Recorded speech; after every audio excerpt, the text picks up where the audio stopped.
ॐ जडाधरं पाण्डुरङ्गं शूलहस्तं कृपानिधिं सर्वरोगहरं देवं दत्तात्रेयम् अहं भजेत्. ഗുരുപരമ്പരയ്ക്കും ശ്രീ പി കേശവൻ നമ്പൂതിരിക്കും പ്രണാമം. ശ്രീപാദ ശ്രീവല്ലഭ ചരിതാമൃതാകാരേണ ഗുരുദത്താത്രേയ ശ്രീപാദ ശ്രീവല്ലഭ പരബ്രഹ്മണേ നമഃ. അധ്യായം 33. ശ്രീപാദൻ സ്വയം രമണി നരസിംഹരായുഡു വിവാഹം നടത്തുന്നു. ഞങ്ങൾ ശ്രീപാദൻ്റെ അനുജ്ഞ വാങ്ങി. അദ്ദേഹം ഞങ്ങളോട് നിർദ്ദേശിച്ചു, എൻ്റെ കുട്ടികളെ, നിങ്ങൾ ഇവിടെ നിന്ന് പീഠികാപുരത്തേക്ക് പോകൂ. എൻ്റെ സംരക്ഷണ അനുഗ്രഹങ്ങൾ നിങ്ങളുടെ കൂടെ ഉണ്ടാകും. ശ്രീ മഹാഗുരുവിൻ്റെ ആജ്ഞയനുസരിച്ച് ഞാനും ശ്രീ ധർമ്മഗുപ്തനും കൃഷ്ണാനദിയുടെ അക്കരയ്ക്ക് പോയി. അവിടെ ഒരു പാറമേൽ ശ്രീചരണൻ്റെ പാദമുദ്രകൾ കണ്ടു. ആ പാറക്കല്ലിന്മേൽ നിന്നുകൊണ്ടാണ് ശ്രീപാദൻ സൂര്യനമസ്കാരം ചെയ്തിരുന്നത്. കല്ലിൽ പതിഞ്ഞ പാദമുദ്രകൾ ഞങ്ങളിൽ ആശ്ചര്യാനന്ദങ്ങൾ ഉണ്ടാക്കി. ഞങ്ങൾ പഞ്ചദേവ പഹാഡ് ഗ്രാമത്തിൽ എത്തി. ഞങ്ങൾ ഒരു ചോളവയലിൽ ഒറ്റയടിപ്പാതയിൽ കൂടി നടക്കുകയായിരുന്നു. ആ പാടത്തിൻ്റെ ഉടമസ്ഥൻ ഞങ്ങളെ സ്നേഹപൂർവ്വം സ്വാഗതം ചെയ്തു. തിന്നുവാൻ മധുരഫലങ്ങളും കുടിക്കുവാൻ മധുരമുള്ള മോരും തന്നു. ആ കൃഷിക്കാരൻ്റെ പേര് നരസിംഹരായുഡു. അയാൾ ആ വയലിൽ ഒരു വീട് നിർമ്മിച്ചിരുന്നു. ആ വീട്ടിൽ വിശ്രമിച്ച് ആതിഥ്യം സ്വീകരിക്കുവാൻ അയാൾ ഞങ്ങളെ ക്ഷണിച്ചു. ഞങ്ങൾ സമ്മതിച്ചു. അയാൾ ശ്രീചരണൻ്റെ ലീലാവൈഭവത്തെക്കുറിച്ച് ഇങ്ങനെ പറഞ്ഞു: മാന്യരെ, എൻ്റെ പേര് നരസിംഹരായുഡു. കുട്ടിക്കാലത്ത് ഞാൻ വളരെ ദുർബലനും ഭീരുവും ആയിരുന്നു. വളരെ ചെറുപ്പത്തിൽ തന്നെ എനിക്ക് അച്ഛനമ്മമാരെ നഷ്ടപ്പെട്ടു. എൻ്റെ അമ്മാമൻ്റെ വീട്ടിലാണ് ഞാൻ വളർന്നത്. അമ്മായി വലിയ കലഹക്കാരിയായിരുന്നു. എനിക്ക് ധാരാളം വീട്ടുവേല ചെയ്യേണ്ടി വന്നു. കൃഷിഭൂമിയിലും കുറേ പണിയുണ്ടാകും. അമ്മാവന് രമണി എന്ന ഒരു മകൾ ഉണ്ടായിരുന്നു. ആ ഗ്രാമത്തിലെ ഞങ്ങളുടെ ബന്ധുകുടുംബങ്ങളിൽ ഉണ്ടായിരുന്ന പെൺകുട്ടികളിൽ ഏറ്റവും സുന്ദരി അവളായിരുന്നു. അവൾ സൽഗുണസമ്പന്നയും ദൈവഭക്തിയുള്ളവളും ആയിരുന്നു. അവൾ ശ്രീകൃഷ്ണനെ ആരാധ്യ ദൈവമായി പൂജിച്ചിരുന്നു. അമ്മായി എനിക്ക് കഴിക്കുവാനായി കേടുവന്ന ഭക്ഷണം തരുന്നത് അവൾക്ക് സഹിക്കുകയില്ല. എനിക്ക് കുറച്ചു മാത്രം ആഹാരമേ കിട്ടുകയുള്ളൂ. നല്ല പെരുമാറ്റം ഒട്ടും കിട്ടുകയില്ല. നല്ലപോലെ ജോലിയുണ്ടാകും. രമണി എനിക്ക് അമ്മായി കാണാതെ ചൂടുള്ള ആഹാരവും മധുരമുള്ള പഴങ്ങളും തരും. അമ്മായി കണ്ടുപോയാൽ എനിക്കെന്ന പോലെ അവൾക്കും അടിയും ശകാരവും കിട്ടും. അമ്മാമൻ നല്ലവനാണെങ്കിലും കഴിവില്ലാത്തവനാണ്. അമ്മായിയോട് എതിര് പറയുവാനുള്ള ധൈര്യമില്ല. ചിലപ്പോൾ അമ്മായി എന്നെ കാബു ജാതിയിലുള്ള മറ്റു വീടുകളിലെ ബലിഷ്ഠരായ ചെറുപ്പക്കാരെ കൊണ്ട് തല്ലിക്കും. ഞാൻ സ്വതേ ദുർബലനാണ്. തല്ലുകൊണ്ട് കുറച്ചുകൂടി ദുർബലനാകും. ഞാൻ വലിയ ഭീരുവാണ്. അതുകൊണ്ട് അയൽക്കാരും എന്നെ കഴിവില്ലാത്തവനായി കണ്ടു. എന്നേക്കാൾ പ്രായം കുറഞ്ഞവർക്ക് പോലും ഞാൻ ആജ്ഞാനുവർത്തിയായി. രമണി നല്ല ആയിരുന്നതുകൊണ്ട് ഞങ്ങളുടെ ഗ്രാമത്തിലെ കാബു കുടുംബങ്ങളിലെ പല യുവാക്കൾക്കും അവളെ വിവാഹം കഴിക്കുവാൻ ആഗ്രഹമുണ്ടായിരുന്നു. എനിക്ക് സ്വന്തമായി ഭൂസ്വത്തോ ധനമോ ഉണ്ടായിരുന്നില്ല. ക്ഷീണിച്ച ശരീരമായിരുന്നു. അതിനു പുറമെ ഞാനൊരു പേടിത്തൊണ്ടനുമായിരുന്നു. അമ്മാമന് പണമുണ്ടായിരുന്നു, സ്വത്തുക്കളും ഉണ്ടായിരുന്നു, നല്ല പെരുമാറ്റവുമായിരുന്നു. എങ്കിലും അത്യാഗ്രഹിയായിരുന്നു. അമ്മായി കലഹക്കാരിയായിരുന്നുവെങ്കിലും അവരെ മുഖസ്തുതി കൊണ്ട് ഊതിവീർപ്പിച്ച് സ്വാധീനിക്കാൻ കഴിയുമായിരുന്നു. നമ്മുടെ രമണി ഏതു സാഹചര്യത്തിലും ഞാൻ അവളുടെ ഭർത്താവാകണമെന്ന് ശ്രീകൃഷ്ണ ഭഗവാനോട് പ്രാർത്ഥിച്ചിരുന്നു. അതിനിടയ്ക്ക് ഒരു കപട സന്യാസി ഞങ്ങളുടെ ഗ്രാമത്തിൽ വന്നു. അയാൾ കാളീമാതാവിൻ്റെ ഉപാസകനാണെന്നും ത്രികാലജ്ഞാനിയാണെന്നുമുള്ള ശക്തമായ ഒരു പ്രചാരണം നടത്തപ്പെട്ടു. വാസ്തവത്തിൽ അയാൾക്ക് ചില ശക്തികൾ ഉണ്ടായിരുന്നു. അയാൾ ജനങ്ങളോട് പറഞ്ഞ ചില പ്രവചനങ്ങൾ 100% ശരിയായി. മുഖസ്തുതി കൊണ്ട് അയാൾ അമ്മായിയെ പാട്ടിലാക്കി. അയാൾക്ക് ഞങ്ങളുടെ വീട്ടിൽ കാളി പൂജ ചെയ്യുവാനുള്ള ഏർപ്പാടുകൾ ചെയ്യപ്പെട്ടു. രമണി ദിവസം തോറും പൂജിച്ചിരുന്ന ശ്രീകൃഷ്ണ വിഗ്രഹത്തെ ആ വീട്ടിൽ നിന്ന് പുറത്തു കളയണമെന്ന് അയാൾ നിർദ്ദേശിച്ചു. അമ്മായി അത് അംഗീകരിച്ചു. രമണി വളരെ ദുഃഖിച്ചു കരഞ്ഞു. അതുകൊണ്ടൊന്നും കാര്യമുണ്ടായില്ല. വ്യാജ സന്യാസിയുടെ പൂജ തുടങ്ങി. കാളി മാതാവിന് അനേകം കോഴികളെ ബലിയർപ്പിച്ചു. രക്തം കൊണ്ട് പൂജാഗൃഹം മുഴുവൻ ബീഭത്സമായൊരു കാഴ്ചയായി തീർന്നു. കുറച്ച് മനുഷ്യ തലയോട്ടികളും മറ്റു ചില വിചിത്ര വസ്തുക്കളും ശ്മശാനത്തിലെ പൂജയ്ക്കായി വീട്ടിൽ സൂക്ഷിച്ചിരുന്നു. ഈ പൂജ കഴിയുമ്പോൾ വിശേഷ നിധി നിക്ഷേപങ്ങൾ ലഭിക്കുമെന്നും അതോടുകൂടി കുടുംബം ഐശ്വര്യപൂർണ്ണമാകുമെന്നും അയാൾ കുടുംബത്തിലെ എല്ലാവരെയും വിശ്വസിപ്പിച്ചിരുന്നു. ഈ കപട സന്യാസിക്ക് വശീകരണ വിദ്യയും അറിയുമായിരുന്നു. ആ വിദ്യ ഉപയോഗിച്ച് രമണിയുടെ ചാരിത്രം അപഹരിക്കാനുള്ള ഒരു പദ്ധതിയും അയാൾ തയ്യാറാക്കിയിരുന്നു. അയാൾ ചെയ്ത വിചിത്രങ്ങളായ പൂജകൾ കൊണ്ട് രമണിയുടെ ആരോഗ്യം മോശമായി. അവൾ അസാധാരണമായി പെരുമാറുവാൻ തുടങ്ങി. അവളുടെ സ്വഭാവം മാറി. അവൾ അർദ്ധരാത്രിയിൽ രക്തം കുടിക്കും. ഭക്ഷണം കഴിക്കാതായി. കാളി മാതാവ് അവളുടെ ദേഹത്തിൽ പ്രവേശിച്ചിട്ടുണ്ടെന്നും അതുകൊണ്ടാണ് അവൾ രക്തം കുടിക്കുന്നതെന്നും മാതാവ് പുറത്തു പോയാൽ മാത്രമേ അവൾ സാധാരണ സ്വഭാവത്തിലേക്ക് തിരിച്ചെത്തുകയുള്ളൂ എന്നും ബലി അർപ്പിക്കാതെ മാതാവ് പ്രസാദിക്കുകയില്ലെന്നും നിധി കിട്ടുകയില്ലെന്നും അയാൾ എല്ലാവരെയും വിശ്വസിപ്പിച്ചു. ഇപ്രകാരം വീട്ടിൽ എല്ലാം ഭീതിജനകമായി. പെട്ടെന്ന് ആഹാരപാത്രങ്ങൾ കിണറ്റിൽ വീഴുവാൻ തുടങ്ങി. മനുഷ്യരുടെ അസ്ഥിപഞ്ജരങ്ങൾ വീട്ടിൽ അവിടെയായി കാണാൻ തുടങ്ങി. അർദ്ധരാത്രിയിൽ അസാധാരണങ്ങളായ രൂപങ്ങൾ ഭയങ്കരമായി അലറിക്കൊണ്ട് പ്രത്യക്ഷപ്പെടും. ഞങ്ങളുടെ വീടൊരു ശ്മശാനം പോലെയായി. കപട സന്യാസിയോട് പുറത്തു പോകാൻ പറയാനുള്ള ധൈര്യം എൻ്റെ അമ്മാവനുണ്ടായിരുന്നില്ല. കുറച്ചു ദിവസങ്ങൾ ഈ കഷ്ടങ്ങൾ അനുഭവിക്കേണ്ടി വന്നാലും നിധി നിക്ഷേപങ്ങൾ കിട്ടുമല്ലോ എന്ന് അമ്മായി ആശ്വസിച്ചു. മൊത്തത്തിൽ അമ്പരപ്പിക്കുന്നതും കുഴക്കുന്നതുമായൊരു സ്ഥിതിവിശേഷമായിരുന്നു അവിടെ ഉണ്ടായിരുന്നത്. ഒരു രാത്രിയിൽ ആ വ്യാജ സന്യാസി ഞങ്ങളുടെ രമണിയുടെ അടുത്ത് എത്തി. അവൾ തൻ്റെ വശീകരണത്തിന് വിധേയയായതിനാൽ തൻ്റെ ആഗ്രഹം നിറവേറുമെന്ന് അയാൾ വിചാരിച്ചു. അയാൾ അടുത്തു വന്നപ്പോൾ അവൾ ഭയങ്കരമായ ഉച്ചത്തിൽ കരയുകയും ഒരു ഇരുമ്പ് വസ്തു കൊണ്ട് അയാളുടെ തലയ്ക്കടിക്കുകയും ചെയ്തു. താൻ എന്തുകൊണ്ടാണ് അങ്ങനെ ചെയ്തത് എന്ന് അവൾക്ക് അറിയുകയില്ല. എന്തുകൊണ്ടാണ് തൻ്റെ വശീകരണത്തിന് വിധേയയായ ഒരു വ്യക്തി പെട്ടെന്ന് ഈ വിധത്തിൽ പെരുമാറിയത് എന്ന് അയാൾക്കും മനസ്സിലായില്ല. ശ്രീപാദൻ്റെ ആർത്തത്രാണ പരായണത്വം. നേരം വെളുത്തപ്പോൾ ഒരു പാവം ബ്രാഹ്മണ യാചകൻ ഞങ്ങളുടെ വീടിനു മുമ്പിൽ വന്നു. രമണി പുറത്തു വന്ന അയാളോട് ഈ വീട്ടിൽ ധാരാളം ഭൂതപ്രേത പിശാചുക്കളുണ്ടെന്നും അയാൾക്ക് വേണമെങ്കിൽ അവയെ ഭിക്ഷയായിട്ട് സ്വീകരിക്കാമെന്നും പറഞ്ഞു. അയാൾ സമ്മതിച്ചു. അയാളുടെ വദനാരവിന്ദം പ്രശാന്തവും ഉജ്ജ്വലവും ആയിരുന്നു. അപ്പോൾ എൻ്റെ അമ്മാവൻ പുറത്തു വന്ന അദ്ദേഹവും പറഞ്ഞു, ശ്രീമൻ, ഈ വീട്ടിലെ കാര്യങ്ങൾ ആകെ കുഴപ്പത്തിലാണ്. അങ്ങേക്ക് വേണമെങ്കിൽ ഈ സാഹചര്യമുണ്ടാക്കുന്ന ദുഷ്ടശക്തികളെ ദാനമായി സ്വീകരിക്കാം.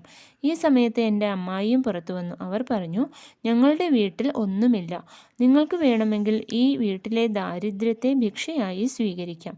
ഞാനും ആ വീട്ടിലുണ്ടായിരുന്നു. ഞാൻ പറഞ്ഞു, സ്വാമി, എൻ്റെ കയ്യിൽ എൻ്റെ പൂർവികന്മാരുടെ കാലം മുതൽക്കുള്ള ഒരു വെള്ളി ഏലസുണ്ട്. അങ്ങേക്ക് സമ്മതമാണെങ്കിൽ അത് സ്വീകരിക്കാം. അദ്ദേഹം സമ്മതിച്ചു. ഞാനത് അദ്ദേഹത്തിന് ഭിക്ഷയായി കൊടുത്തു. ആ സമയത്ത് ആ വ്യാജ സന്യാസി ശ്മശാനത്തിൽ നിന്ന് കുറേ മനുഷ്യ തലയോട്ടികൾ കൊണ്ടുവന്നു. അയാൾ ഒരു പരിഹാസച്ചിരിയോടെ ബ്രാഹ്മണനോട് പറഞ്ഞു, ഹേ ദരിദ്ര ബ്രാഹ്മണ, നിങ്ങൾക്ക് വേണമെങ്കിൽ ഈ തലയോട്ടികൾ ഭിക്ഷയായി സ്വീകരിക്കാം. ബ്രാഹ്മണൻ സ്വീകരിച്ചു. പെട്ടെന്ന് ആ വീട്ടിലൊരു ദിവ്യപ്രകാശം പ്രത്യക്ഷമായി. ബ്രാഹ്മണനെ കാണാതായി. ആ ദിവ്യപ്രകാശം കാരണമായി വ്യാജ സന്യാസിക്ക് ദേഹം മുഴുവൻ ചുട്ടുപൊള്ളുവാൻ തുടങ്ങി. ആ പ്രകാശത്തിൽ നിന്നൊരു കിരണം രമണിയുടെ ദേഹത്തിലേക്ക് പ്രവേശിച്ചു. അവൾ സ്വസ്ഥയായി. അമ്മായിക്ക് പക്ഷപാതമുണ്ടായി സംസാരിക്കാൻ കഴിയാതായി. അമ്മാമൻ വല്ലാതെ വിറയ്ക്കുവാൻ തുടങ്ങി. എനിക്ക് നല്ല ധൈര്യമുണ്ടായി. എൻ്റെ ശരീരത്തിൽ ഏതോ പുതിയ ശക്തി പ്രവേശിച്ചു. ഞാൻ നല്ല ബലശാലിയായി. ആ മാന്ത്രികൻ്റെ വായിൽ നിന്ന് രക്തം ഒഴുകുവാൻ തുടങ്ങി. അയാളുടെ എല്ലാ ശക്തികളും നഷ്ടമായി. ആ ദിവ്യപ്രകാശം മനുഷ്യരൂപം സ്വീകരിച്ചു. ആ ദിവ്യഭവ്യ സ്വരൂപം ആർത്തത്രാണ പരായണനായ സമസ്ത ദേവീദേവതാ സ്വരൂപനായ ആദിമധ്യാന്തമില്ലാത്ത ശ്രീപാദ ശ്രീവല്ലഭനായിരുന്നു. ശ്രീചരണൻ ഇപ്രകാരം പറഞ്ഞു, കാളിമാതാവ് തീർച്ചയായും സാധകനിൽ മറഞ്ഞിരിക്കുന്ന കാമക്രോധാദി രാക്ഷസ ശക്തികളെ നശിപ്പിക്കുന്നു. എന്നാൽ ദേവിക്ക് കോഴിയെയും ആടിനെയും മറ്റും ആവശ്യമില്ല.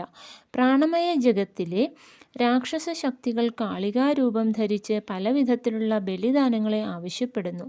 യഥാർത്ഥ കാളികാമാതാവിൽ സ്നേഹം, സമാധാനം, ദയ മുതലായ ശുഭലക്ഷണങ്ങളാണ് ഉള്ളത്. എന്നാൽ പ്രാണമയ ജഗത്തിൽ രാക്ഷസ ശക്തികളും ആസുരീ ശക്തികളും ഭൂതപ്രേതാദികളും പ്രത്യേക ദേവതകളായി നടിച്ച് ക്ഷുദ്രവിദ്യകളെ പ്രദർശിപ്പിക്കുന്നു. ക്ഷുദ്രമാന്ത്രികന്മാർ അവയെ പൂജിക്കുകയും ലോകത്തിന് എത്രയോ ഉപദ്രവങ്ങൾ ഉണ്ടാക്കുകയും ചെയ്യുന്നു. പ്രാണമയ ജഗത്തിലുള്ള വിവിധ പ്രേതാത്മാക്കൾ പോലും ദേവതാ ശരീരങ്ങൾ ധരിക്കുന്നു. അവയ്ക്ക് ദേവരൂപം ഉണ്ടാകുമെങ്കിലും ദൈവശക്തികൾ ഉണ്ടാവുകയില്ല. എപ്പോഴെല്ലാം ധർമ്മം ഏറ്റവും താഴെ തലത്തിലേക്ക് പതിക്കുന്നുവോ അപ്പോഴെല്ലാം ഞാൻ അവതരിക്കുമെന്ന് വാക്ക് നൽകപ്പെട്ടിരുന്നു. അതനുസരിച്ച് ഉണ്ടായതാണ് ഈ ശ്രീപാദ ശ്രീവല്ലഭ അവതാരം. സ്നേഹം, സമാധാനം, ദയ, കാരുണ്യം മുതലായ അനന്തമായ ശക്തികളോട് കൂടിയതാണ് ഈ അവതാരം. ഞങ്ങളുടെ വീട് മുഴുവനായി ശുദ്ധീകരിക്കപ്പെട്ടു. വ്യാജ സന്യാസി പുറത്താക്കപ്പെട്ടു. ശ്രീചരണൻ്റെ അനുഗ്രഹം കൊണ്ട് എൻ്റെ അമ്മായിയുടെ പക്ഷവാതം മാറി. ശ്രീപാദൻ സ്വയം തൻ്റെ ദിവ്യഹസ്തങ്ങൾ കൊണ്ട് ആശീർവദിച്ച് എൻ്റെയും രമണിയുടെയും വിവാഹം നടത്തി. ശ്രീപാദന് അപ്പോൾ 12 വയസ്സായിരുന്നു. ആ കാലത്ത് അദ്ദേഹം പീഠികാപുരത്തായിരുന്നു താമസിച്ചിരുന്നത്. തൻ്റെ ലീലാശരീരത്തിൽ ഈ പഞ്ചദേവ പഹാഡിൽ വന്നതായിരുന്നു. ഇത് അദ്ദേഹം അന്ന് ഞങ്ങൾക്ക് പ്രസാദമായി തന്ന അക്ഷതമാണ്. ഭാവിയിൽ ധർമ്മഗുപ്തനും ശങ്കരഭട്ടും ഇവിടെ വരുമെന്നും ഇതിൽ കുറച്ചു ഭാഗം അവർക്ക് കൊടുക്കണമെന്നും അന്ന് അദ്ദേഹം ഞങ്ങളോട് പറഞ്ഞു. അഹോ, എന്തൊരു ലീലാമയ അവതാര സ്വരൂപം! അധ്യായം 34. ശരഭേശ്വരൻ്റെ കഥ. ഞങ്ങൾ രണ്ടുപേരും കുറച്ചു ദിവസങ്ങൾ യാത്ര ചെയ്ത് മറ്റൊരു ഗ്രാമത്തിൽ എത്തി. ശ്രീപാദ നാമസ്മരണം ചെയ്തുകൊണ്ടും അദ്ദേഹത്തിൻ്റെ അപാരമായ ദയാദാക്ഷിണ്യങ്ങൾ ഓർമ്മിച്ചുകൊണ്ടും ആയിരുന്നു ഞങ്ങളുടെ യാത്ര. വഴിക്ക് ഒരാൾ അല്ലെങ്കിൽ മറ്റൊരാൾ ഞങ്ങൾക്ക് ആതിഥ്യം നൽകാനുണ്ടായിരുന്നു. ചില സ്ഥലങ്ങളിൽ 2 കാളകൾ വലിക്കുന്ന വണ്ടിയിലും ചില സ്ഥലങ്ങളിൽ കുതിരവണ്ടിയിലും മറ്റു സ്ഥലങ്ങളിൽ കാൽനടയായിട്ടും യാത്ര ചെയ്തു. യാത്രയിൽ ഈ വിധത്തിൽ ആതിഥ്യം നൽകാൻ ആളുണ്ടാകുന്നത് ഞങ്ങളെ പരോക്ഷമായി വീക്ഷിച്ചു കൊണ്ടിരിക്കുന്ന ശ്രീപാദ ശ്രീവല്ലഭൻ്റെ ലീലാവിശേഷമായി ഞങ്ങൾ കരുതി. ഞങ്ങൾ ചെന്നെത്തിയ ആ ഗ്രാമത്തിൽ ഒരു വിശേഷ സംഭവം നടക്കുകയായിരുന്നു. ഒരു ബ്രാഹ്മണ ഗൃഹത്തിൽ നിന്ന് വീട്ടുസാമഗ്രികളെല്ലാം തെരുവിലേക്ക് എറിയപ്പെടുന്നു. ആ ബ്രാഹ്മണൻ ഒരു ഹുണ്ടികക്കാരനിൽ നിന്ന് കുറച്ച് പണം കടം മേടിച്ചിരുന്നു. കടം വീട്ടുവാൻ അയാൾക്ക് കഴിഞ്ഞില്ല. ഒരു ദിവസം ആ ഹുണ്ടികക്കാരൻ ബ്രാഹ്മണനെ വഴിയിൽ തടഞ്ഞു നിർത്തി അയാൾക്ക് ചുറ്റും കരികൊണ്ട് ഒരു വട്ടം വരച്ചു. എത്ര ദിവസങ്ങൾക്കുള്ളിൽ പണം തിരികെ കൊടുക്കുമെന്ന് പറഞ്ഞിട്ട് വേണം അതിൽ നിന്ന് പുറത്തു കടക്കാൻ എന്ന് അയാൾ പറഞ്ഞു. 15 ദിവസങ്ങൾക്കുള്ളിൽ കൊടുക്കാമെന്ന് ബ്രാഹ്മണൻ പറഞ്ഞു. എവിടെ നിന്നും പണം കിട്ടാത്തത് കൊണ്ട് അയാൾക്ക് വാക്കുപാലിക്കാൻ കഴിഞ്ഞില്ല. ഏറ്റ അവധിക്കുള്ളിൽ കടം വീട്ടിയില്ലെങ്കിൽ താൻ വീട് ഒഴിപ്പിക്കുമെന്ന് ഹുണ്ടികക്കാരൻ കണിശമായി പറഞ്ഞിരുന്നു. ഇപ്പോൾ അയാൾ പറഞ്ഞത് നടപ്പാക്കുകയാണ്. ബ്രാഹ്മണനും ഭാര്യയും കുട്ടികളും നിസ്സഹായരായിരുന്നു. ഗ്രാമവാസികളെല്ലാം ഇത് കാണുന്നുണ്ടായിരുന്നു. എന്നാൽ ഹുണ്ടികക്കാരനോട് സംസാരിച്ച് അവധി കുറച്ചുകൂടി നീട്ടിക്കൊടുക്കുവാൻ പറയുവാൻ ആരും തയ്യാറായില്ല. ശ്രീപാദൻ ഭക്തന്മാരെ സങ്കടസ്ഥിതിയിലാക്കുന്നു. അവരുടെ ഭക്തിയെ പരീക്ഷിച്ച് അവരെ രക്ഷിക്കുന്നു. ബ്രാഹ്മണൻ്റെ ദീനാവസ്ഥ ശ്രീ ധർമ്മഗുപ്തൻ്റെ ഹൃദയത്തെ സ്പർശിച്ചു. സഹായിക്കുവാൻ അദ്ദേഹത്തിന് ആഗ്രഹമുണ്ടായിരുന്നു. എന്നാൽ കയ്യിൽ പണമുണ്ടായിരുന്നില്ല. ഞാൻ സ്വതേ നിർധനനാണ്. എങ്കിലും ഞാൻ സാഹസികമായി ഇങ്ങനെ പറഞ്ഞു. ശ്രീമൻ, ഈ അശക്തനായ ബ്രാഹ്മണനിൽ ദയ വിചാരിച്ച് അദ്ദേഹത്തിന് 2 പക്ഷങ്ങൾ 1 മാസം സമയം കൂടി കൊടുക്കൂ. ഈ അവധിക്കുള്ളിൽ ശ്രീപാദ ശ്രീവല്ലഭൻ്റെ അനുഗ്രഹം കൊണ്ട് അദ്ദേഹം തൻ്റെ കഷ്ടങ്ങളിൽ നിന്ന് മോചിതനാകും. അല്പം ശാന്തമായി ആലോചിക്കൂ. അദ്ദേഹം കടം വീട്ടുമെന്ന് ഞാൻ വാക്കുതരുന്നു. ഈ വാക്കുകൾ ഞാൻ അറിയാതെ പറഞ്ഞുപോയതാണ്. ആ ഹുണ്ടികക്കാരൻ പറഞ്ഞു. ശരി, ഞാൻ നിങ്ങളുടെ വാക്ക് വിശ്വസിക്കുന്നു. ഞാൻ 2 പക്ഷങ്ങൾ സമയം തരുന്നു. എന്നാൽ ഈ കടം മുഴുവനായും വീട്ടിത്തീരുന്നതുവരെ നിങ്ങൾ 2 യാത്രികർ ഇവിടെ നിന്ന് മാറരുത്. കടം മുഴുവൻ തീർത്തില്ലെങ്കിൽ ബ്രാഹ്മണൻ്റെ ഈ ഗൃഹം കൈവശപ്പെടുത്തുക മാത്രമല്ല, നിഷ്പ്രയോജനമായി അവധി നീട്ടിക്കൊടുത്ത് എനിക്ക് നഷ്ടം വരുത്തിയതിന് നിങ്ങൾ 2 പേരെയും ഗ്രാമകോടതിയുടെ മുമ്പിൽ ഹാജരാക്കി നിയമമനുസരിച്ചുള്ള ശിക്ഷ തരുവിക്കുകയും ചെയ്യും. എന്നെയോ ധർമ്മഗുപ്തനെയോ സംബന്ധിച്ചിടത്തോളം പറഞ്ഞ സമയത്തിനുള്ളിൽ ബ്രാഹ്മണൻ്റെ കടം വീട്ടുക എന്നത് അസംഭവ്യമാണ്. ഉചിതാനുചിതങ്ങളോ സാധ്യാസാധ്യങ്ങളോ ആലോചിക്കാതെ അവിവേകമായി ഈ വാഗ്ദാനം ചെയ്തു. അനാലോചിതമായ ഈ വാഗ്ദാനത്തിന് എന്നെ തന്നെ പഴിക്കണം. ശ്രീവല്ലഭനെ പറയുന്നതിൽ അർത്ഥമില്ല. എൻ്റെ കൂടെ ശ്രീ ധർമ്മഗുപ്തനെയും ഞാൻ ദുർഘടാവസ്ഥയിലാക്കി. അത് മറ്റൊരു പാപപ്രവൃത്തിയായി. വാക്കുകൾക്ക് നിയന്ത്രണമില്ലെങ്കിൽ എന്തെല്ലാം അനർത്ഥങ്ങൾ ഉണ്ടാകാം എന്നതിന് ഒരു ഉദാഹരണമാണ് ഇത്. പ്രഭുവിൻ്റെ ലീലകൾക്ക് അവസാനമുണ്ടോ? ഇങ്ങനെയുള്ള സന്ദർഭങ്ങളിലാണ് ദൃഢഭക്തി ഉണ്ടാകുന്നതും ഭക്തിരാഹിത്യം ഉണ്ടാകുന്നതും. ശ്രീ ധർമ്മഗുപ്തന് ആകുലതയൊന്നും ഉണ്ടായിരുന്നില്ല. അദ്ദേഹം പറഞ്ഞു, ശങ്കരഭട്ട്, സംഭവിച്ചതിനെക്കുറിച്ച് സങ്കടപ്പെടേണ്ട. കഴിഞ്ഞതും ഇപ്പോൾ നടക്കുന്നതും വരാൻ പോകുന്നതും എല്ലാം അദ്ദേഹത്തിൻ്റെ ലീലാവിനോദങ്ങളാണ്. ബ്രഹ്മാവ് എഴുതി വെച്ചത് നടന്നേ മതിയാകൂ. ബ്രാഹ്മണൻ്റെ ഗൃഹത്തിൽ അവശ്യ സാധനങ്ങളൊന്നും ഉണ്ടായിരുന്നില്ല. പണവും ഉണ്ടായിരുന്നില്ല. എന്തായാലും ബ്രാഹ്മണനും കുടുംബവും പട്ടിണി കിടക്കണം. ശ്രീപാദൻ്റെ അനുഗ്രഹം കൊണ്ട് അവർക്ക് ഒരു അഭയസ്ഥാനമുണ്ട്. അതെങ്കിലും ഉണ്ടല്ലോ എന്ന് ഞാൻ ചിന്തിച്ചു. വിശക്കുമ്പോഴും അവശനാകുമ്പോഴും കടം തന്നവരിൽ നിന്ന് ബുദ്ധിമുട്ടുകൾ ഉണ്ടാകുമ്പോഴും വൈഷമ്യങ്ങളിൽപ്പെട്ട് എന്തു ചെയ്യണമെന്ന് അറിയാതാകുമ്പോഴും ഒരേ ഒരു ആശ്രയം ശ്രീപാദ ശ്രീവല്ലഭനാണെന്ന് എനിക്ക് തോന്നി. ഞങ്ങൾ കുളിയും സന്ധ്യാവന്ദനവും മറ്റും കഴിച്ചു. വേറെ ഒന്നും ചെയ്യുവാനില്ലാത്തതുകൊണ്ട് ഞങ്ങൾ ശ്രീപാദനെ സ്മരിച്ച് നാമങ്ങൾ ചൊല്ലിത്തുടങ്ങി. വിളക്കിൽ ഒഴിക്കുവാനുള്ള എണ്ണയും തിരിയും പൂജയ്ക്ക് വേണ്ടതായ മറ്റു സാധനങ്ങളും അവിടെ ഉണ്ടായിരുന്നില്ല. ഞങ്ങൾ ശ്രീപാദരാജം ശരണം പ്രപദ്യേ എന്ന് ചൊല്ലിയപ്പോൾ ആ കുടുംബത്തിലെ എല്ലാവരും അതിൽ പങ്കുചേർന്നു. തെരുവിൽ നിന്ന് കുട്ടികളും പ്രായം ചെന്ന സ്ത്രീകളും വന്നുകൂടി. അവരും ഭക്തിയോടുകൂടി ശ്രീപാദനാമങ്ങൾ ജപിച്ചു. അതിനിടയിൽ ചില കൃഷിക്കാർ അവിടേക്ക് വന്നു. ബ്രാഹ്മണന്റെ കടം തിരിച്ചടയ്ക്കുന്ന കാര്യത്തിൽ ഞാൻ ജാമ്യം നിന്നു എന്നും ഞാൻ ഏതോ ഒരു മഹാപുരുഷന്റെ ശിഷ്യനാണെന്നും എൻ്റെ ദൈവീക ശക്തി കൊണ്ട് ബ്രാഹ്മണന്റെ കടം വീട്ടാൻ തയ്യാറായെന്നും ഉള്ള വാർത്ത ഗ്രാമത്തിൽ പരന്നു. ദിവ്യശക്തിയില്ലെങ്കിൽ ആ കടം ഏറ്റെടുക്കുവാൻ ആരും തയ്യാറാവുകയില്ലെന്നും ഞാനൊരു മഹാജ്യോത്സ്യനാണെന്നും ആളുകൾ പറഞ്ഞു. അവിടുത്തെ കർഷകർക്ക് പന്തയം വയ്ക്കാൻ വലിയ താല്പര്യമായിരുന്നു. ചിലർ ബ്രാഹ്മണൻ കടം വീട്ടുമെന്നും മറ്റു ചിലർ അയാൾക്കതിന് കഴിയുകയില്ലെന്നും വാതുവെച്ചു. അഹോ ദുർവിധി! സ്വസ്ഥമായ ഒരവസ്ഥയിൽ നിന്ന് ഞാൻ തന്നെ എന്നെ ഒരു ദുരവസ്ഥയിലേക്ക് എത്തിച്ചു. വിടുവായത്വം കൊണ്ട് അസാധ്യമായൊരു വാഗ്ദാനം കൊടുത്ത് ഞാൻ എന്നെ തന്നെ ഒരു ഊടുവഴിയിലാക്കി. കടം വീട്ടാൻ കഴിഞ്ഞില്ലെങ്കിൽ എന്നെ ഗ്രാമപഞ്ചായത്തിൻ്റെ മുമ്പിൽ എത്തിക്കും. ശ്രീ ധർമ്മഗുപ്തനും കഷ്ടത്തിലാകും. എൻ്റെ പൊള്ളയായ പ്രതിജ്ഞയെ മുൻനിർത്തി പലരും പന്തയം വയ്ക്കുന്നു. എൻ്റെ നടക്കാത്ത വാഗ്ദാനം ചൂതാട്ടക്കാരുടെ വാതുവെപ്പിന് കാരണമാകുന്നു. ഓരോ നിമിഷവും ദിവ്യലീലാ വിനോദങ്ങളിൽ ഏർപ്പെടുന്ന ശ്രീപാദൻ്റെ മംഗളകരമായ ദിവ്യചരണങ്ങളാണ് എനിക്ക് ഒരേ ഒരു ആശ്രയം എന്ന് ഞാൻ വിശ്വസിച്ചു. ശ്രീ നാരദമുനി മഹാവിഷ്ണുവിനെക്കുറിച്ച് പറഞ്ഞ സത്യം വിധാതും നിജ ഭൃത്യഭാഷിതം, അതായത് തൻ്റെ ഭൃത്യൻ പറഞ്ഞ വാക്കുകൾ സത്യമാക്കുവാൻ വേണ്ടി എന്ന വാക്കുകൾ എൻ്റെ ഓർമ്മയിൽ വന്നു. ഭഗവാൻ നാരായണൻ തൻ്റെ ഭൃത്യൻ്റെ വാക്കുകളെ ഗൗനിച്ച് അവയെ സത്യമാക്കുവാനുള്ള ചുമതല ഏറ്റെടുക്കണം എന്ന് ഞാൻ ചിന്തിച്ചു. ആ ഗ്രാമത്തിൽ ശരഭേശ്വര ശാസ്ത്രി എന്ന ഒരു പണ്ഡിതൻ ഉണ്ടായിരുന്നു. അദ്ദേഹം മന്ത്രശാസ്ത്രത്തിൽ നിപുണനായിരുന്നു. അദ്ദേഹം ഒരു പ്രേതാത്മാവിൻ്റെ അനുഗ്രഹം കൊണ്ട് ഭൂതവർത്തമാന ഭാവി കാര്യങ്ങൾ കൃത്യമായി പറയും. ചില പന്തയക്കാർ അദ്ദേഹത്തോട് ബ്രാഹ്മണൻ കടം വീട്ടുന്നതിനെക്കുറിച്ച് ചോദിച്ചു. അദ്ദേഹം പ്രേതത്തോട് ചോദിച്ചു. ബ്രാഹ്മണന് കടം വീട്ടുവാൻ കഴിയുകയില്ലെന്ന് പ്രേതം പറഞ്ഞു. അതോടെ വാതുവയ്പ്പിൻ്റെ വേഗം കൂടി. അവർ 100 കണക്കിന് വരാഹൻ വാതുവയ്ക്കുവാൻ തുടങ്ങി. എല്ലാവരും ഊർജ്ജസ്വലരായി. ആരാണ് ജയിക്കുക? ശങ്കരശാസ്ത്രി, ശരഭേശ്വര ശാസ്ത്രി? ശ്രീപാദപ്രഭോ, അവസാനം അവിടുന്ന് എന്നെ ചൂതാട്ടക്കാരുടെ ഇടയിലാക്കി. അവിടുന്ന് എന്നെ ഗ്രാമകോടതിയിൽ പോകേണ്ട സാഹചര്യത്തിലാക്കി.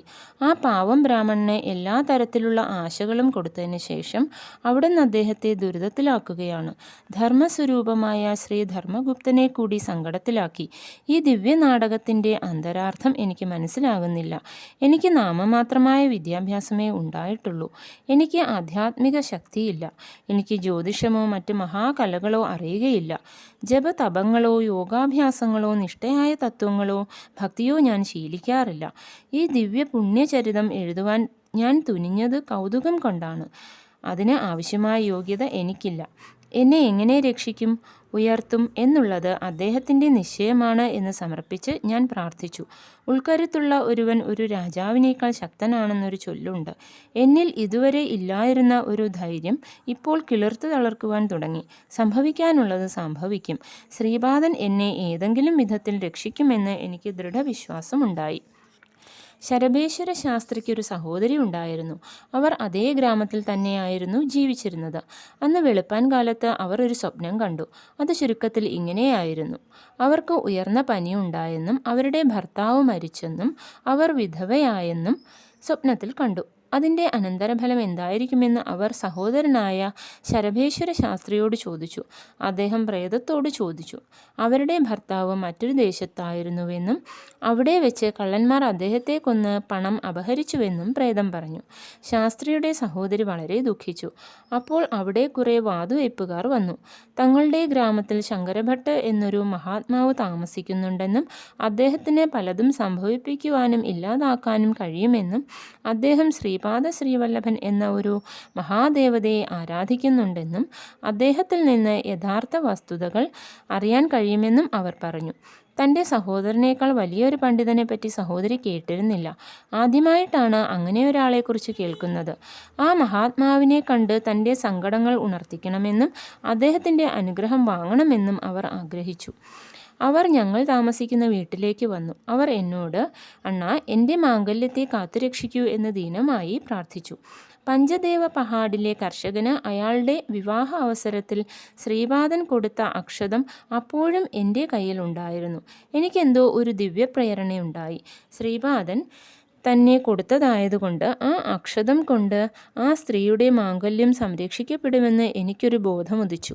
ഞാൻ അവരോട് പറഞ്ഞു, "അമ്മേ, ഈ മന്ത്ര അക്ഷതങ്ങൾ സ്വീകരിക്കൂ. ഇത് അമൂല്യമായ അക്ഷതമാണ്. ഇത് നിങ്ങളുടെ പൂജാഗൃഹത്തിൽ ഭദ്രമായി സൂക്ഷിക്കൂ. നിങ്ങളുടെ ഭർത്താവ് അല്പദിവസത്തിനുള്ളിൽ തിരികെ വരും. ഇത് സത്യമായി തീരും." ഈ വാർത്ത വാതുവയ്പ്പുകാർ ശരഭേശ്വര ശാസ്ത്രിയെ അറിയിച്ചു.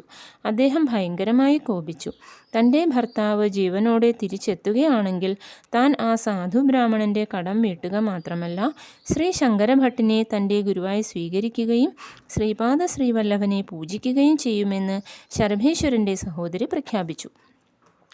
3 ദിവസങ്ങൾ കഴിഞ്ഞു. ഈ 3 ദിവസങ്ങളിൽ കൃഷിക്കാർ ഞങ്ങൾ താമസിച്ചിരുന്ന ബ്രാഹ്മണഗൃഹത്തിലേക്ക് ആഹാര സാധനങ്ങൾ കൊടുത്തയച്ചിരുന്നു. കൃഷിക്കാർ എന്നെ പിന്താങ്ങിക്കൊണ്ട് പന്തയം വെച്ചു. ഞാൻ ജയിക്കുകയാണെങ്കിൽ അവർ ജയിക്കും. അവർക്ക് വളരെയധികം പണം കിട്ടും. 4-ാം ദിവസം ശരഭേശ്വര ശാസ്ത്രിയുടെ സഹോദരീ ഭർത്താവ് ദൂരദേശത്ത് നിന്ന് സുരക്ഷിതനായി തിരിച്ചെത്തി. ആ ബ്രാഹ്മണ സ്ത്രീയുടെ ആനന്ദത്തിന് അതിരുണ്ടായിരുന്നില്ല. ഞാൻ കൊടുത്ത മന്ത്ര അക്ഷതങ്ങളാണ് തൻ്റെ സൗഭാഗ്യം നിലനിർത്തിയതെന്ന് അവർ വിശ്വസിച്ചു. അവരുടെ ഭർത്താവിനെ യാത്രക്കിടയിൽ ചില മോഷ്ടാക്കൾ കൊല്ലുവാൻ ശ്രമിച്ചപ്പോൾ ഒരു മുസ്ലിം ഗുസ്തിക്കാരൻ അവരെ കൊന്ന് അയാളെ രക്ഷപ്പെടുത്തി. അഹോ, ശ്രീപാദൻ്റെ മഹത്വം നിസ്സീമമാണ്. ശരഭേശ്വര ശാസ്ത്രിയുടെ അഹങ്കാരം തകർന്നടിഞ്ഞു. എൻ്റെ പ്രവചനം ശരിയായി തീർന്നതുകൊണ്ട് അദ്ദേഹം ബ്രാഹ്മണൻ്റെ കടം വീട്ടി. അദ്ദേഹം എന്നോടും ധർമ്മഗുപ്തനോടും തൻ്റെ ഗൃഹത്തിൽ ആതിഥ്യം സ്വീകരിക്കുവാൻ അപേക്ഷിച്ചു. ഞങ്ങൾ സമ്മതിച്ചു. ശരഭേശ്വരൻ പറഞ്ഞു, "ശ്രീമൻ, ദശമഹാവിദ്യകളിൽ ഒന്നായ ധൂമ്രാദേവിയെയാണ് ഞാൻ ആരാധിക്കുന്നത്. തന്ത്രഗ്രന്ഥങ്ങൾ പ്രകാരം ദേവി വാസ്തവത്തിൽ ഉഗ്രതാരയാണ്. ദേവി സന്തുഷ്ടയായാൽ എല്ലാ രോഗശോകങ്ങളെയും നശിപ്പിക്കുന്നു. കോപിച്ചാൽ സർവ്വസുഖ സന്തോഷങ്ങളെയും നശിപ്പിക്കുന്നു. ദേവിയുടെ കാൽക്കൽ ശരണം പ്രാപിച്ചാൽ വിപത്തുകൾ നശിക്കുകയും സമ്പത്തുകൾ ലഭിക്കുകയും ചെയ്യുന്നു. ദേവി കോപിഷ്ഠയായാൽ വിശപ്പും ദാഹവും കലഹങ്ങളും ദാരിദ്ര്യങ്ങളും സംഭവിക്കുന്നു. ആ മഹാദേവിയുടെ കൃപ എനിക്ക് ലഭിച്ചു. മഹാമാതാവ് ഉച്ചാടനവും മാരണവും, അതായത് ബാധ ഒഴിപ്പിക്കലും ബലി അർപ്പിക്കലും മറ്റും ചെയ്യുന്നത് കൊണ്ടുള്ള പാപങ്ങളെ ഒഴിവാക്കുന്നു. ആഭിചാരം കൊണ്ട് കഷ്ടത അനുഭവിക്കുന്നവർക്കെല്ലാം അതിൽ നിന്ന് പരിരക്ഷ കിട്ടുവാൻ ദേവിയെ ഭക്തിപൂർവ്വം ഉപാസിക്കുക എന്നത് അനിവാര്യമാണ്. കുറച്ചുകാലം ഞാൻ ധനകാംക്ഷ കൂടാതെ ജനനന്മയ്ക്കായി പ്രവർത്തിച്ചു. പിന്നീട് എനിക്ക് ദുരാഗ്രഹം തുടങ്ങി. ഉച്ചാടനം, മാരണം തുടങ്ങിയവയ്ക്കെല്ലാം ധാരാളം പണം ആവശ്യപ്പെടുവാൻ തുടങ്ങി. ഇത് മഹാമാതാവിന് സമ്മതമായില്ല. ഈ സമയത്ത് ഞാൻ പ്രാണമയ ജഗത്തിലെ ശക്തനായ ഒരു പ്രേതവുമായി ബന്ധം സ്ഥാപിച്ചു. അതിൻ്റെ സഹായം കൊണ്ട് എനിക്ക് ഭൂത ഭവിഷ്യത് വർത്തമാനങ്ങളെക്കുറിച്ച് പറയുവാനുള്ള അപൂർവമായ ശക്തിയുണ്ടായി. ഇങ്ങനെയുള്ള പ്രേതങ്ങൾ അവയെ ഉപാസിക്കുന്നവരെ ഒടുവിൽ ശോച്യാവസ്ഥയിലാക്കുന്നു. ആരും അവയെ ആശ്രയിക്കരുത്. അവയുടെ സഹായത്തോടെ സമ്പാദിക്കുന്ന പണം പാവപ്പെട്ടവർക്കും അവശത അനുഭവിക്കുന്നവർക്കുമായി ചെലവഴിക്കണം. അങ്ങനെ ചെയ്താൽ പ്രേതം ഉപാസകൻ്റെ നിയന്ത്രണത്തിൽ നിൽക്കും. ആ പണം സ്വാർത്ഥ ആവശ്യങ്ങൾക്കായി ഉപയോഗിക്കുകയാണെങ്കിൽ പ്രേതം ഒരു തെറ്റായ പ്രവചനം നൽകി ഉപാസകനെ നിന്ദിതനും നിർധനനുമാക്കും. ചിലപ്പോൾ അയാളുടെ മരണം പോലും സംഭവിച്ചേക്കാം. സഞ്ചയിച്ച പുണ്യമെല്ലാം സ്വാർത്ഥത കൊണ്ട് ക്ഷയിച്ചു പോകും. പ്രേതം അപ്പോൾ ഉപാസകനെ കാമം, ക്രോധം മുതലായ അഷ്ടകഷ്ടങ്ങൾക്ക് പാത്രമാക്കും. ഞാൻ അവിവേകിയായി ധനമാർജിച്ചുകൊണ്ട് സ്വാർത്ഥപരമായി ജീവിച്ചു. അതുകൊണ്ട് ആ പ്രേതം എന്നിൽ നിന്ന് രക്ഷപ്പെട്ടു. അതെനിക്ക് തെറ്റായ ഒരു പ്രവചനം തന്ന് എന്നെ വിഷമത്തിലാക്കി. ഞാൻ അപമാനിതനായി. ഇന്നു മുതൽ അങ്ങാണ് എൻ്റെ ഗുരുദേവൻ. എന്നെ ശിഷ്യനായി സ്വീകരിച്ചാലും. അപ്പോൾ ഞാൻ പറഞ്ഞു, "ശ്രീമൻ, ഈ ലോകത്തിനോ സൃഷ്ടിക്കോ ശ്രീപാദ ശ്രീവല്ലഭനല്ലാതെ മറ്റൊരു ഗുരുദേവനില്ല. ആ സ്ഥാനം ഏറ്റെടുക്കാനുള്ള ധിക്കാരം ഞാൻ കാണിക്കുകയാണെങ്കിൽ അങ്ങയേക്കാൾ കൂടുതൽ അപമാനം എനിക്ക് സഹിക്കേണ്ടി വരും. കുരുംഗഡ്ഡയിലേക്ക് പുറപ്പെടുമ്പോൾ ദശമഹാവിദ്യകളെക്കുറിച്ച് ശ്രീപാദൻ ഞങ്ങളോട് സംഗ്രഹമായി പറഞ്ഞിരുന്നു. ബാക്കിയുള്ള വിവരങ്ങൾ എപ്പോൾ എത്രത്തോളം അറിയേണ്ടതുണ്ടോ അപ്പോൾ അത്രത്തോളം അറിയിക്കപ്പെടുമെന്ന് അദ്ദേഹം പറഞ്ഞു. ദശമഹാവിദ്യകളിൽ കാളിയെയും ധൂമ്രാവതിയെയും കുറിച്ച് അങ്ങയിൽ നിന്ന് മനസ്സിലാക്കി. ശ്രീമൻ, എന്നെ ഒരു ഗുരുവാക്കരുത്. ഞാൻ ഇവിടെ ചില വിചിത്ര പരിതസ്ഥിതികളിൽപ്പെട്ടു. അതിൽ നിന്ന് പുറത്തു വന്നു. കുഴഞ്ഞ പ്രശ്നങ്ങൾ ഉണ്ടാക്കുന്നതിൽ ശ്രീപാദൻ സമർത്ഥനാണ്. അതിൽ നിന്ന് ഭക്തന്മാരെ പുറത്തു കൊണ്ടുവരുന്നതിലും നല്ല സാമർഥ്യമുണ്ട്. എപ്പോഴും ശ്രീപാദ ശ്രീവല്ലഭൻ്റെ നാമസ്മരണം ചെയ്യുക മാത്രമാണ് ഇഹപര സാധനമായിട്ടുള്ളത്. അധ്യായം 35. ഉഗ്രതാരാദേവി വിവരണം. താരാദേവിയുടെ ദുഷ്കർമ്മിയായ ഉപാസകനെ ശ്രീപാദൻ ശിക്ഷിച്ച് രക്ഷിക്കുന്നത്. ഞങ്ങൾ ശരഭേശ്വര ശാസ്ത്രിയോട് വിട പറഞ്ഞ് യാത്ര തുടർന്നു. ശ്രീപാദ ശ്രീവല്ലഭ നാമസ്മരണം മാത്രമാണ് ഇഹലോകത്തിലും പരലോകത്തിലും ചെയ്യേണ്ടതായ സാധന എന്ന് ഞങ്ങൾ ചിന്തിച്ചു. കുറച്ചു ദൂരം പോയപ്പോൾ ഒരു ആശ്രമം കണ്ടു. സിദ്ധൻ എന്ന ഒരു മഹർഷിയായിരുന്നു അവിടെ താമസിച്ചിരുന്നത്. അദ്ദേഹം പൂർണ്ണ വിരക്തനായിരുന്നു. ഒരു കൗപീനം മാത്രമായിരുന്നു വസ്ത്രം.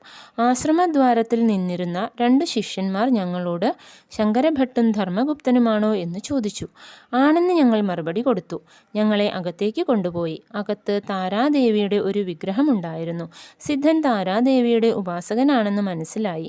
മധ്യാഹ്ന സമയമായിരുന്നു. പൂജയ്ക്ക് ശേഷം ഭജനയുണ്ടായി. അതിനുശേഷം ഞങ്ങൾക്ക് സമൃദ്ധമായ ഭോജനം തന്നു. സിദ്ധൻ പറഞ്ഞു, കുട്ടികളെ, നിങ്ങൾ വരുന്നുണ്ടെന്ന് ശ്രീപാദൻ അറിയിച്ചിരുന്നു. ആ മഹാഗുരുവിൻ്റെ നിർദ്ദേശമനുസരിച്ചാണ് നിങ്ങൾക്ക് ആതിഥ്യം നൽകുന്നത്. ഞാൻ താരാദേവിയുടെ ഉപാസകനാണ്. സർവദാ മോക്ഷത്തെ പ്രദാനം ചെയ്യുന്നത് കൊണ്ടാണ് ആ മഹാമാതാവ് താര എന്ന് വ്യവഹരിക്കപ്പെടുന്നത്. അനായാസമായ വാക്ശക്തിയെ നൽകുകയും തൻ്റെ ഭക്തന്മാരെ ഭയങ്കരമായ വിപത്തുകളിൽ നിന്ന് രക്ഷിക്കുകയും ചെയ്യുന്നതുകൊണ്ട് നീലസരസ്വതി എന്ന് വ്യവഹരിക്കപ്പെടുന്നു. 3 ഹയഗ്രീവന്മാരുണ്ട്. ഒന്ന് വിഷ്ണുമൂർത്തിയുടെ അവതാരമാണ്, മറ്റൊന്ന് ഒരു മഹർഷിയാണ്, മൂന്നാമത്തേത് രാക്ഷസനാണ്. ഹയഗ്രീവ രാക്ഷസനെ വധിക്കുവാനായി ദേവി നീലവിഗ്രഹരൂപിണിയായി.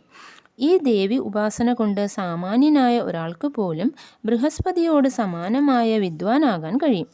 ഭരതവർഷത്തിൽ ആദ്യമായി താരാദേവിയെ ഉപാസന ചെയ്തത് വസിഷ്ഠ മഹർഷിയാണ്. അതുകൊണ്ട് വസിഷ്ഠ ആരാധിത താരാദേവി എന്നും ദേവി വിളിക്കപ്പെടുന്നു. ഞാൻ താരാദേവിയെ ആരാധിക്കുന്നുണ്ടെങ്കിലും എനിക്ക് ഒരിക്കലും ദേവിയുടെ ദർശനം കിട്ടിയിരുന്നില്ല. ഞാൻ മിഥില ദേശത്തെ മഹിഷി ഗ്രാമത്തിലുള്ള ഉഗ്രതാര സിദ്ധപീഠത്തെ സന്ദർശിച്ചു.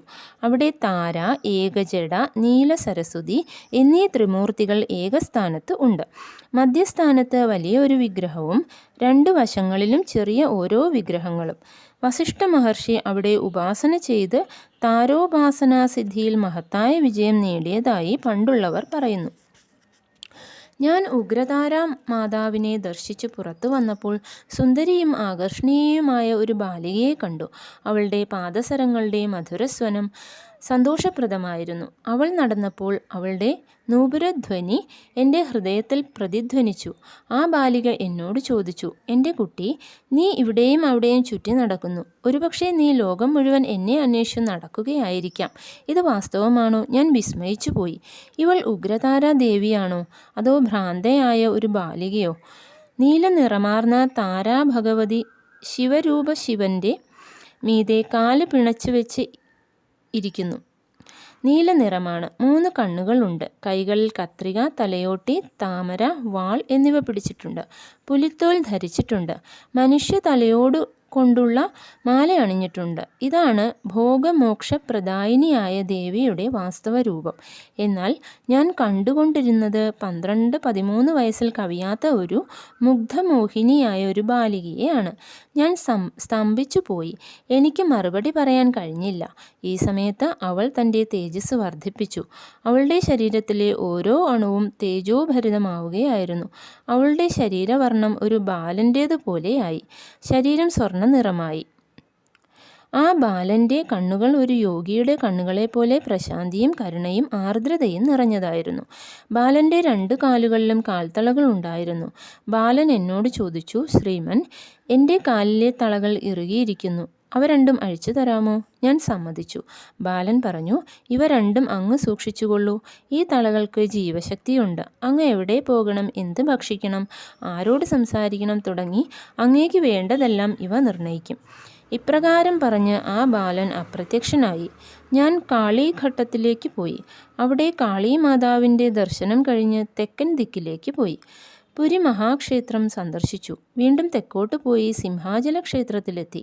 അവിടെ നിന്ന് ഭാഗ്യവശാൽ പാദഗേയ ക്ഷേത്രമായ ശ്രീ പീഠികാപുരത്ത് വന്നു. ശ്രീ കുക്കുടേശ്വരനെ ദർശിച്ചു. സ്വയംഭൂദത്തനെ ദർശിച്ചു. ദത്തവിഗ്രഹത്തിനടുത്തൊരു പാമ്പിൻ കുഴിയുണ്ട്. അതിൽ ഒരു സർപ്പദേവത താമസിച്ചിരുന്നു. ഞാൻ ശ്രീദത്തനെ ദർശിച്ചതിന് ശേഷം സർപ്പദേവത എനിക്ക് ദർശനം തന്നു. ആ സർപ്പദേവതാ ദർശനമാത്രയിൽ എൻ്റെ കുണ്ഡലിനി വിജൃംഭിച്ചു. എൻ്റെ ശരീരം എൻ്റെ അധീനതയിൽ അല്ലാതായി. ഞാനൊരു ഭ്രാന്തനെ പോലെ അവിടെയും ഇവിടെയും അലഞ്ഞു തിരിഞ്ഞു. ഞാൻ താരാമാതാവിൻ്റെ നാമം ഉച്ചത്തിൽ ചൊല്ലിക്കൊണ്ടിരുന്നു. യോഗവശാൽ ഞാൻ നരസിംഹവർമ്മ എന്ന ഒരു ക്ഷത്രിയ ജമീന്ദാരുടെ ഗൃഹത്തിനടുത്തെത്തി. മഹിഷി ഗ്രാമത്തിൽ എനിക്ക് ദർശനം തന്ന ആ ബാലികാരൂപം പെട്ടെന്ന് എൻ്റെ മനോമണ്ഡലത്തിൽ ഉദിച്ചു. ഉടനെ അത് ഒരു ബാലരൂപമായി മാറി. അന്നെനിക്ക് ദർശനം തന്ന ആ ദിവ്യബാലൻ എൻ്റെ കൺമുന്നിൽ നിൽക്കുന്നു. ശ്രീ വർമ്മയുടെ ഗൃഹത്തിൽ കുതിരവണ്ടി പോലെയുള്ള ഒരു വണ്ടി ഉണ്ടായിരുന്നു. ഒരാൾക്ക് വലിക്കാൻ പാകത്തിൽ ഉള്ളതായിരുന്നു അത്. ആ വണ്ടിയിൽ തൻ്റെ മുത്തച്ഛൻ്റെ ഗൃഹത്തിലേക്ക് പോകുവാൻ ആ ബാലൻ ആഗ്രഹിച്ചു. വണ്ടി വലിക്കാൻ പതിവുള്ള വേലക്കാരനെ വർമ്മ വിളിപ്പിച്ചു. ആ ബാലൻ അയാളോടും വണ്ടിയിൽ കയറുവാൻ പറഞ്ഞു. ബാലൻ എന്നോട് പറഞ്ഞു, നീ ഈ വണ്ടി വലിക്കണം. വലിച്ചില്ലെങ്കിൽ ഞാൻ നിൻ്റെ തോലുകൊണ്ട് ചെരുപ്പുണ്ടാക്കും. ഞങ്ങൾ ചെരുപ്പുകുത്തികളാണ്. തൊലി ഉരിച്ച് ചെരുപ്പുണ്ടാക്കുന്നത് ഞങ്ങളുടെ കുലത്തൊഴിലാണ്. നിന്നെ പോലുള്ള മൃഗങ്ങളുടെ തോൽ പോത്തിൻ്റെയും പശുവിൻ്റെയും തോലിനേക്കാൾ മെച്ചമാണ്. അനിവാര്യമായ പരിതസ്ഥിതിയിൽ വണ്ടി വലിക്കാമെന്ന് ഞാൻ സമ്മതിച്ചു. ബാലൻ്റെ കയ്യിൽ പശുക്കളെ മേയ്ക്കുമ്പോൾ ഉപയോഗിക്കുന്നത് പോലുള്ള ഒരു കോലുണ്ടായിരുന്നു. ഞാൻ വണ്ടി വലിക്കുവാൻ നല്ലവണ്ണം ബുദ്ധിമുട്ടി. ബാലൻ എന്നെ നല്ലപോലെ തല്ലി. ആ 2 പേരുടെ ഭാരം 20 പേരുടെ ഭാരം പോലെ എനിക്ക് തോന്നി. വണ്ടി വലിക്കുന്നതിൽ പല വിധത്തിലുള്ള വിഷമങ്ങൾ അനുഭവിച്ചു. ആ കനത്ത വടികൊണ്ടുള്ള അടി എൻ്റെ വേദന വർദ്ധിപ്പിച്ചു. കഠിനമായ ദുഃഖത്തോടെയും അടിയുടെ പാടുകളിൽ നിന്ന് ചോര ഒലിപ്പിച്ചുകൊണ്ടും ഞാൻ വളരെ കഷ്ടം സഹിച്ച് വണ്ടി ആ ബാലൻ്റെ മുത്തച്ഛൻ്റെ ഗൃഹത്തിലേക്ക് എത്തിച്ചു. എൻ്റെ അവസ്ഥ കണ്ട് ബാലൻ്റെ കൂടെ വന്ന വേലക്കാരൻ്റെ മനസ്സ് തരളമായി. എന്നാൽ ആ ബാലൻ എൻ്റെ വേദനയിൽ ആനന്ദിച്ചുകൊണ്ട് ക്രൂരതയോടെ നിലകൊണ്ടു. ആ ദുരാത്മാവിനോട് അല്പമെങ്കിലും സ്നേഹം കാട്ടിയാൽ അയാൾക്കും ശിക്ഷ കിട്ടുമെന്ന് ബാലൻ വേലക്കാരനെ താക്കീത് ചെയ്തു. ഞാൻ അർദ്ധനഗ്നനായിരുന്നു. ബാലൻ ഗൃഹത്തിനകത്തേക്ക് പോയി. കൈ നിറയെ മുളകുപൊടി കൊണ്ടുവന്ന് എൻ്റെ ചോരയൊലിക്കുന്ന ശരീരഭാഗങ്ങളിൽ തേച്ചു. മഹിഷി ഗ്രാമത്തിൽ വെച്ച് എനിക്ക് തന്ന 2 തളകൾ മാത്രമാണ് എൻ്റെ അരയിലുണ്ടായിരുന്നത്. അപ്പോൾ ആ ദിവ്യബാലൻ്റെ മുത്തശ്ശി രാജമാമ്പ എന്ന പുണ്യമൂർത്തി പുറത്തു വന്നു. അവർക്ക് പുണ്യരൂപിണി എന്ന മറ്റൊരു പേരുകൂടിയുണ്ട്. അവരെ കണ്ടപ്പോൾ എൻ്റെ ശരീരത്തിലെ നീറലും വേദനയും കുറഞ്ഞു. അവരുടെ ഭർത്താവ് പ്രസിദ്ധനായ ബാപ്പനാര്യ എന്ന സത്യഋഷീശ്വരനാണ്. അദ്ദേഹം എന്നോട് സംസാരിച്ചു. കുട്ടി, നിന്റെ ഗ്രാമം ഏതാണ്? എവിടെ നിന്ന് വരുന്നു? കുറച്ച് വിശ്രമിക്കൂ. ആഹാരം കഴിച്ചിട്ട് പോകാം. ശ്രീപാദൻ ചെയ്ത ദുഷ്ടതയെക്കുറിച്ച് വേലക്കാരൻ ശ്രീപാദനെ മുത്തച്ഛനോടും മുത്തച്ഛിയോടും പറഞ്ഞു. അപ്പോൾ ശ്രീപാദൻ പറഞ്ഞു, മുത്തച്ഛ, ഈ വേലക്കാരൻ നുണ പറയുകയാണ്. അയാളുടെ ദേഹത്ത് നിന്ന് രക്തവും മറ്റും വന്നില്ല. അത് വിയർപ്പായിരുന്നു. ഞാൻ മുളകുപൊടി തേച്ചില്ല. അത് ചന്ദനപ്പൊടിയായിരുന്നു. ശ്രീപാദൻ വേലക്കാരനോട് പോയി പരിശോധിക്കുവാൻ പറഞ്ഞു. അയാൾ പരിശോധിച്ചപ്പോൾ ശ്രീപാദൻ പറഞ്ഞത് സത്യമായിരുന്നു. അപ്പോൾ ബാപ്പനാര്യ പറഞ്ഞു, ശ്രീപാദ, നീ സത്യവ്രതനാണ്. രക്തം ഒലിച്ച പാടുണ്ടെന്ന് നീ പറഞ്ഞാൽ രക്തമൊലിച്ച പാടുണ്ടാകും. ചന്ദനപ്പൊടിയുണ്ടെന്ന് നീ പറഞ്ഞാൽ ചന്ദനപ്പൊടി ഉണ്ടാകും. നീ എന്ത് പറയുന്നുവോ അത് അതുപോലെ അവിടെ ഉണ്ടാകും. നീ ഉഗ്രതാര രൂപമാണെന്ന് തോന്നുന്നു. ഉഗ്രതാരാ ദേവി വാക്സിദ്ധി നൽകുന്നു എന്ന് കേട്ടിട്ടുണ്ട്. സാക്ഷാൽ ഉഗ്രതാരയായ നീ ഏതു വസ്തുവിൻ്റെയും സ്വഭാവധർമ്മങ്ങളെ നിന്റെ സങ്കല്പം കൊണ്ട് മാത്രം മാറ്റുന്നു. നിന്റെ ലീലാവിനോദങ്ങൾ നിർത്തി ഈ നിർഭാഗ്യവാനിൽ കരുണ കാണിക്കൂ. അപ്പോൾ ശ്രീപാദൻ പറഞ്ഞു, മുത്തച്ഛ, അങ്ങ് പറഞ്ഞത് ശരിയാണ്. എന്നിലൊരു സങ്കല്പം ഉദിക്കുന്ന ഉടനെ അതിൻ്റെ ഫലപ്രാപ്തിയും സംഭവിക്കുന്നു. ഇത് യാഥാർത്ഥ്യമാണോ എന്ന് നിർണയിക്കുന്നതിന് ശാസ്ത്രങ്ങളുടെ സഹായം ആവശ്യമാണ്. ഇവിടെ വന്നു ചേർന്ന ഇയാൾ ഒരു സദ്ബ്രാഹ്മണനാണ്. ഉഗ്രതാരയുടെ ഉപാസകനാണ്. നല്ലത്. എന്നാൽ യാതൊരു സന്യാസ ദീക്ഷയോ ഗുരു അനുമതിയോ കൂടാതെ ഇയാൾ തനിക്ക് തോന്നിയ വിധത്തിൽ സന്യസിച്ചു. അച്ഛൻ അഷ്ടകഷ്ടങ്ങൾ അനുഭവിച്ചുകൊണ്ട് ഇയാളെ വളർത്തി.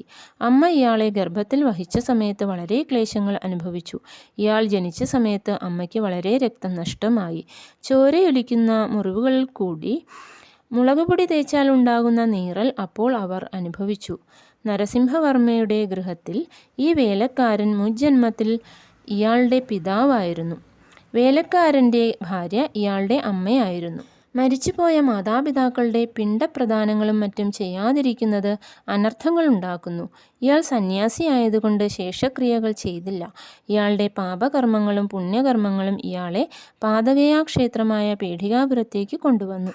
ചെറിയ ക്ലേശങ്ങൾ അനുഭവിപ്പിച്ചുകൊണ്ട് ഇയാളുടെ പാപകർമ്മങ്ങളെയെല്ലാം ഞാൻ നീക്കി. ഒരു കുട്ടി അതിൻ്റെ മാതാവിൻ്റെ ഗർഭപാത്രത്തിൽ 9 മാസങ്ങൾ കിടക്കുന്നു. ഒരാൾ കാശി ക്ഷേത്രത്തിൽ 9 മാസങ്ങൾ അഥവാ 9 ദിവസങ്ങൾ അഥവാ 9 നാഴികകൾ ഉണ്ടായിരുന്നാൽ അയാളുടെ പിതൃശാപങ്ങൾ ഇല്ലാതാകുന്നു. ശ്രീ പീഠികാപുര ക്ഷേത്രം കാശി ക്ഷേത്രത്തോട് സമാനമായ ക്ഷേത്രമാണ്. ഇയാൾ 9 ദിവസം മുജ്ജന്മത്തിലെ മാതാപിതാക്കളെ ശുശ്രൂഷിച്ചുകൊണ്ട് ഇവിടെ നിൽക്കുന്നുവെങ്കിൽ പിതൃക്കളുടെ ശാപം ഇല്ലാതാകും. ഞാൻ അതുപോലെ ചെയ്തു. എനിക്ക് അദ്ദേഹത്തിൻ്റെ കൃപയും അനുഗ്രഹങ്ങളും ലഭിച്ചു. അദ്ദേഹം തന്ന തളകൾ ഞാൻ എൻ്റെ പൂജാഗൃഹത്തിൽ ഭദ്രമായി സൂക്ഷിച്ചിട്ടുണ്ട്. ഞാൻ ഉഗ്രതാരാ മന്ത്രത്തിൽ പൂർണ്ണത നേടി. ഞാൻ തന്ത്രശക്തി കൊണ്ട് ജനങ്ങളുടെ ആദിവ്യാധികൾക്ക് പരിഹാരമുണ്ടാക്കുന്നു. നിങ്ങൾ വരുന്നതിനു മുമ്പ് ശ്രീപാദൻ എൻ്റെ മനക്കണ്ണുകൾക്ക് മുമ്പിൽ വന്ന് എന്നോട് ശങ്കരഭട്ടും ധർമ്മഗുപ്തനും ഈ വഴി വരുന്നുണ്ട്. അവർക്ക് സമൃദ്ധമായ ഭക്ഷണവും താമസ സൗകര്യവും കൊടുക്കണം. ബഹുമാന സൂചകമായി എൻ്റെ തളകളും നൽകൂ എന്ന് പറഞ്ഞു. ശ്രീപാദരാജം ശരണം പ്രപദ്യേ.